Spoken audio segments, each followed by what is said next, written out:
Hello friends, આજે હું એક રેસીપી શેર કરીશ જે કાચી કેરીમાંથી બનતી એકદમ ચટપટી કેન્ડીની રેસીપી. તો આ કેન્ડી સ્વાદમાં એકદમ ચટપટી અને ટેસ્ટી લાગે છે, જે ઘરમાં રહેલી સિમ્પલ સામગ્રીથી ઝટપટ તૈયાર થઈ જાય છે. તો ચાલો શરૂ કરીએ. તો આપણે ચટપટી કેન્ડી બનાવવા માટે 500 ગ્રામ જેટલી કેરી લીધી છે. એની છાલ ઉતારીને આ રીતે આપણે ગોટલાનો ભાગ કાઢી લીધો છે અને એના નાના ટુકડા કરી લઈશું. એને પીસવા માટે એક મિક્સર જારમાં એડ કરી લઈશું. એની અંદર થોડું પાણી નાખીને આ રીતે ફાઇન પેસ્ટ તૈયાર કરી લઈશું. આ રીતની આપણે પેસ્ટ તૈયાર કરવાની છે. એક પેનમાં આપણે આ બધું પલ્પ નાખી દેવાનું છે અને એની અંદર આપણે 500 ગ્રામ કેરીની અંદર આપણે 300 ગ્રામ જેટલી ખાંડ ઉમેરીશું. હવે બધું મિક્સ કરી લઈશું. મીડિયમ ગેસ ઉપર જ આપણે બધું સતત હલાવતા રહેવાનું છે. ખાંડ બધી ઓગળવાને લીધે પહેલાં કરતાં ઢીલું તૈયાર થશે.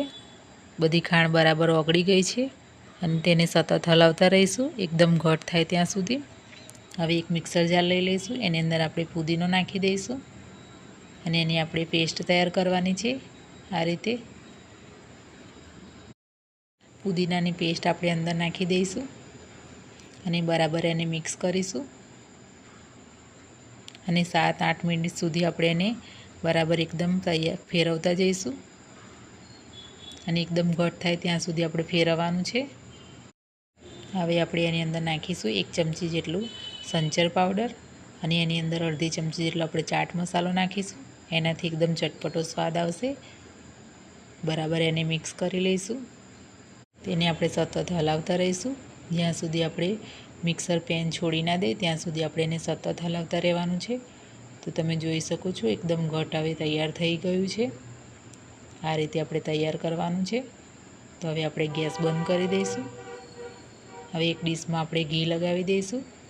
ચારે બાજુ આપણે ઘી લગાવવાનું છે અને બધું મિક્સર આપણે એની અંદર એડ કરી દઈશું અને આપણે ચમચીથી એને ચારે બાજુ બરાબર એકસરખું ફેલાવી લઈશું.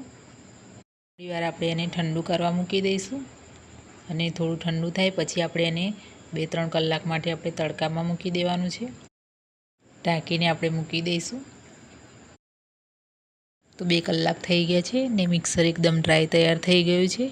તો આપણે એની સાઈડ કટ કરી લઈશું આ રીતે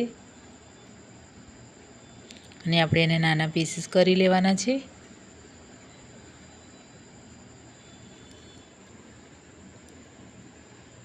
તો તમે જોઈ શકો છો આ રીતની ચટપટી કેન્ડી તૈયાર છે.